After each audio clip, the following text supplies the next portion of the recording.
اور ان عظیم مفسرین کرام کی تفاسیر پر اعتماد کیا ہے جو اللہ کی نازل کردہ آیات کے مطابق تفسیر کرتے ہیں۔ خاص طور پر ہم نے تفسیر ابن کثیر اور تاریخ ابن جریر کو ترجیح دی ہے۔ اس حصے میں آپ سنیں گے زمین و آسمان کی تخلیق سے پہلے کیا تھا، اللہ تعالیٰ کا عرش کہاں تھا، اللہ تعالیٰ نے زمین و آسمان اور پہاڑوں اور درختوں کو کتنے دنوں میں پیدا کیا، کون سی چیز کس دن پیدا کی گئی اور کون سی چیز سب سے پہلے پیدا کی گئی، فرشتے، جن اور انسان کس کس چیز سے پیدا ہوئے، انسانوں اور جنوں کی تخلیق کا مقصد، ابلیس کون تھا۔ تو آئیے سنتے ہیں قصص الانبیاء کا پہلا حصہ، تخلیق کائنات اور تخلیق آدم۔ پیشکش محمد طارق شاہ۔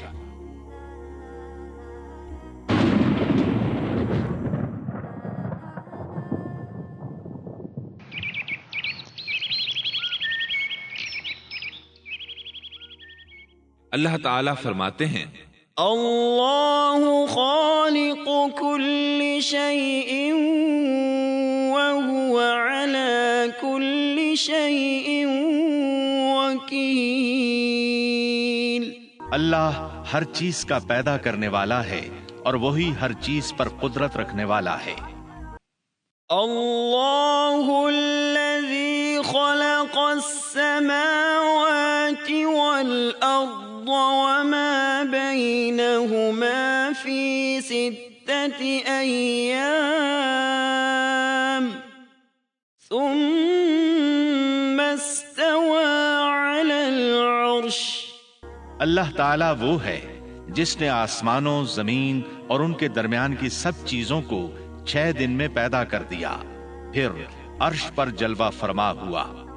مزید اللہ تعالیٰ سورۃ الحدید آیت 4 میں فرماتے ہیں هو الذي خلق السماوات والأرض في 6 أيام ثم استوى على العرش يعلم ما يلج في الأرض وما يخرج منها وما ينزل من السماء وما يعرج فيها وهو معكم أينما كنتم والله بما تعملون بصير۔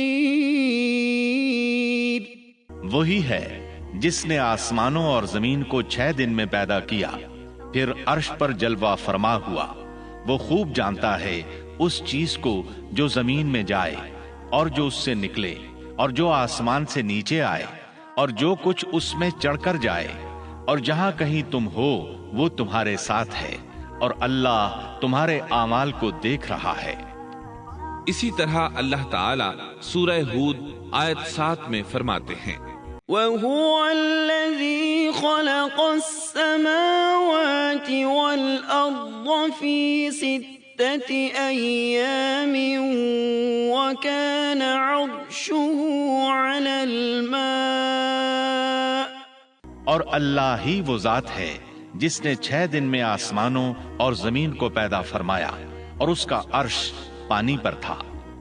امام احمد بن حنبل رحمت اللہ علیہ نے ابو رزین عقیلی سے بیان کیا ہے، انہوں نے کہا یا رسول اللہ أين كان ربنا عز وجل قبل أن يخلق السماوات والأرض؟ فقال صلى الله عليه وسلم كان في عماء ما فوقه هواء وما تحته هواء ثم خلق عرشه على الماء۔ اے اللہ کے رسول صلی اللہ علیہ وسلم، آسمانوں اور زمین کو پیدا کرنے سے پہلے ہمارا پروردگار کہاں تھا؟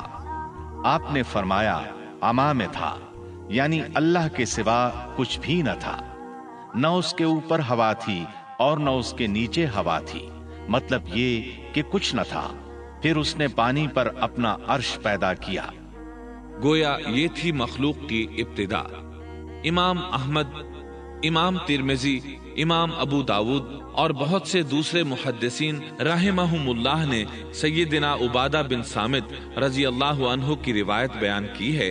وہ کہتے ہیں سمعت رسول اللہ صلی اللہ علیہ وسلم يقول ان اول ما خلق اللہ تبارک وتعالى القلم ثم قال له اكتب فجرى في تلك الساعة بما هو كائن إلى يوم القيامة. میں نے رسول اکرم صلی اللہ علیہ وسلم کو فرماتے ہوئے سنا.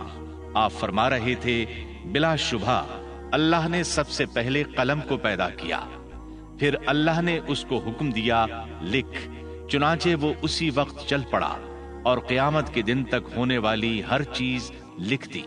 یہ اللہ تعالیٰ کا علم تھا جس کو قلم نے اس کے حکم کے مطابق لوح محفوظ پر لکھا. امام مسلم رحمت اللہ علیہ نے سیدنا عبداللہ بن عمرو بن عاص رضی اللہ عنہما کی روایت بیان کی ہے.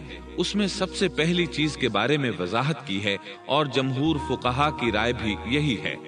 عبداللہ بن عمرو رضی اللہ عنہما بیان کرتے ہیں سمعت رسول اللہ صلی اللہ علیہ وسلم يقول كتب الله مقادير الخلائق قبل أن يخلق السماوات والأرض ب50,000 سنة قال وعرشه على الماء. میں نے سنا آپ فرما رہے تھے اللہ تعالیٰ نے آسمان و زمین کی پیدائش سے 50,000 سال پہلے تمام مخلوقات کی تقدیریں لکھ دیں اور اس وقت اس کا عرش پانی پر تھا. اس حدیث مبارک سے واضح ہو گیا کہ سب سے پہلے پانی اور پھر پانی پر عرش پیدا کیا گیا، پھر قلم کی پیدائش ہوئی، اس نے تقدیر تحریر کی، پھر آسمان اور زمین کی تخلیق ہوئی. اور جس حدیث میں آیا ہے کہ ابتدا میں قلم کو پیدا کیا گیا، اس کا مطلب یہ ہے کہ اس جہان کی مخلوقات میں سب سے پہلے اس کا نمبر ہے، نہ کہ باقی تمام جہانوں کی مخلوقات میں پہلا نمبر ہے. اور اس کا تذکرہ بخاری شریف کی اس حدیث میں ہے. قال اہل اليمن لرسول اللہ صلی اللہ علیہ وسلم جئناك لنتفقه في الدين وليسألك عن أول هذا الأمر ما كان قال كان الله ولم يكن شيء قبله وكان عرشه على الماء وكتب في الذكر كل شيء وخلق السماوات والأرض. یمن سے آئے ہوئے ایک وفد نے رسول اللہ صلی اللہ علیہ وسلم سے کہا ہم آپ کے پاس دین کی سمجھ اور ابتدائی خلق کے بارے میں پوچھنے کے لیے آئے ہیں، یہ کہ سب سے پہلے کیا چیز تھی. آپ نے فرمایا اللہ تھا، اس سے پہلے کوئی چیز نہ تھی، اس کا عرش پانی پر تھا، پھر اس نے لوح محفوظ پر ہر چیز لکھ دی اور آسمان اور زمین کو پیدا کیا.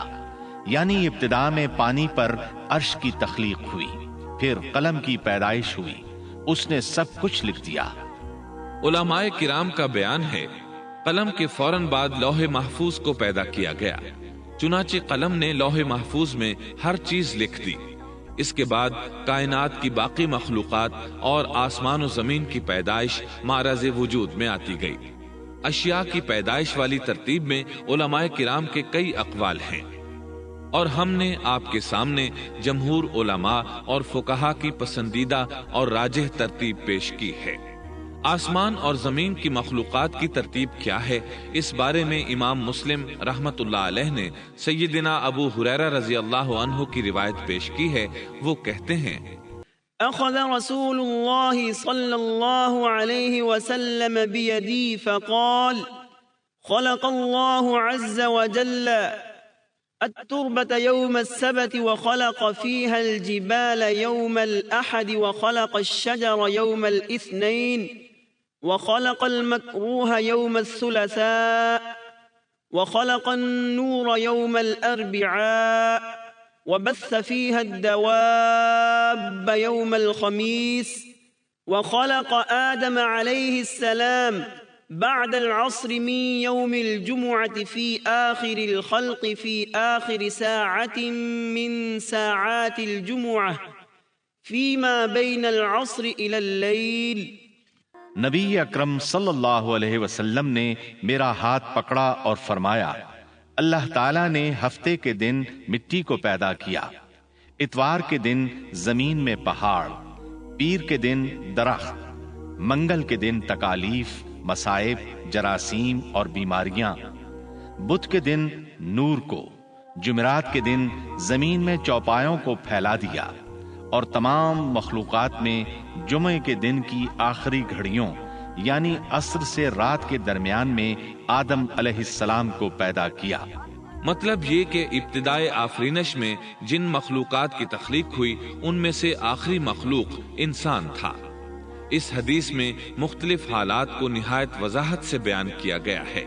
اس سے بخوبی پتہ چل گیا کہ ابتدائی مخلوقات کی ترتیب کیا تھی۔ ان میں سے آخری نمبر آدم علیہ السلام کا تھا، جبکہ آدم علیہ السلام نسل انسانی میں سب سے پہلے اور تمام انسانوں کے باپ ہیں۔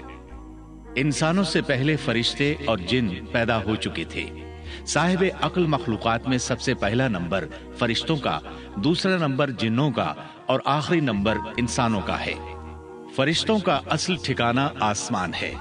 اللہ تعالیٰ سورۃ الشورى آیت 5 میں فرماتے ہیں، تكاد السماوات يتفطرن من فوقهن والملائكة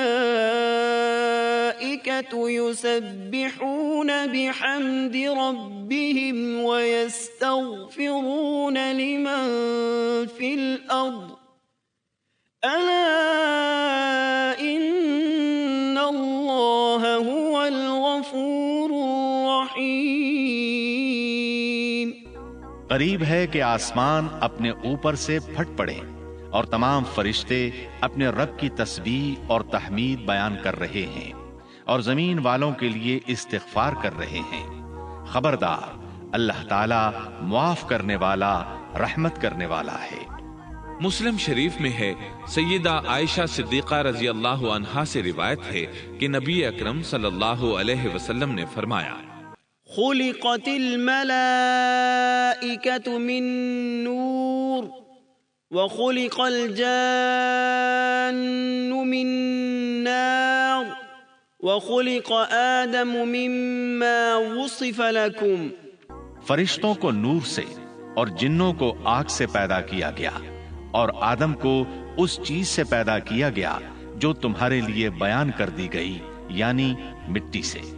فرشتوں کی تخلیق کے بعد جنوں کو پیدا کیا گیا۔ جنوں کو بھی انسانوں سے پہلے پیدا کیا گیا تھا، جیسا کہ اللہ تعالیٰ سورۃ الحجر آیت 27 میں فرماتے ہیں، وَالْجَانَّ خَلَقْنَاهُ مِن قَبْلُ مِن نَّارِ السَّمُومِ۔ اور اس سے پہلے جنات کو ہم نے لو والی آگ سے پیدا کیا۔ جنات کے بارے میں بہت زیادہ آیات و احادیث موجود ہیں۔ اللہ تعالیٰ فرماتے ہیں، خلق الجان من مارج من نار۔ اور جنات کو آگ کے شعلے سے پیدا کیا گیا۔ مارج آگ کے بھڑکتے شعلے کے کنارے کو کہتے ہیں۔ گویا جنوں کو آگ کی جڑ سے نہیں بلکہ آگ کے شعلوں کے کنارے سے پیدا کیا گیا ہے۔ قرآن مجید میں اللہ تعالیٰ نے ابلیس شیطان کا قول نقل کیا ہے، خلقتنی من نار۔ تو نے مجھے آگ سے پیدا کیا۔ اسی طرح پہلے بھی بیان ہو چکا ہے کہ اللہ نے فرمایا، والجان خلقناه من قبل من نار السموم۔ اور اس سے پہلے جنات کو ہم نے لو والی آگ سے پیدا کیا۔ یہ ہے جنات کی اصل اور بنیاد۔ ابلیس ملعون بھی جنات میں سے ہے، اور اس مسئلے میں کسی کو تردد اور شبہ نہیں ہونا چاہیے، اس لیے کہ قرآن مجید میں ہے، إِلَّا إِبْلِيسَ كان من الجن اور ابلیس جنوں میں سے تھا۔ مطلب یہ کہ وہ فرشتوں میں سے نہیں تھا۔ حسن بصری رحمت اللہ علیہ فرماتے ہیں وہ پلک جھپکنے کے برابر بھی فرشتوں کی جنس میں داخل نہیں ہوا اور نہ ہی وہ کبھی فرشتوں میں شمار ہوا ہے، وہ جنات میں سے ہے کیونکہ اس نے خود اقرار کیا تھا۔ خلقتنی من نار، اے اللہ تو نے مجھے آگ سے پیدا کیا ہے۔ اگر یہ فرشتہ ہوتا تو اس وقت کہتا اے اللہ تو نے مجھے نور سے پیدا کیا ہے، اس لیے ابلیس کا جن ہونا روز روشن کی طرح عیاں ہے۔ سیدنا عبداللہ بن عمرو رضی اللہ عنہما اور سیدنا عبداللہ بن عباس رضی اللہ عنہما فرماتے ہیں آدم علیہ السلام سے 2000 سال پہلے جنات پیدا کیے گئے، وہ ہماری اس زمین پر رہائش پذیر تھے۔ آہستہ آہستہ وہ فسق و فجور میں مبتلا ہو گئے، جب وہ فتنہ فساد میں حد سے بڑھ گئے، ناحق خون بہانے لگے، تو اللہ تعالیٰ نے ان کی طرف فرشتوں کا عظیم لشکر بھیجا، ان سے جنات کی زبردست مارکہ آرائی ہوئی۔ اس مارکہ آرائی میں فرشتوں نے جنات کو تہس نہس کر دیا اور وہ سمندروں کی جزیروں میں پناہ لینے پر مجبور ہو گئے۔ زمین کے ہر بر اعظم سے انہیں جلا وطن کر دیا گیا، چنانچہ آج تک ان کا مسکن یہی جزیرے اور عظیم مراکز ہیں۔ یہ واقعہ آدم علیہ السلام کی تخلیق سے پہلے ہو چکا ہے۔ احادیث مبارکہ میں ہے کہ ابلیس ملعون کا ایک تخت ہے اور وہ تمام جنات کا سردار اور حکمران ہے۔ اس کا شاہی تخت پانی پر ہے، اگرچہ اس کی متعین جگہ ہمیں معلوم نہیں۔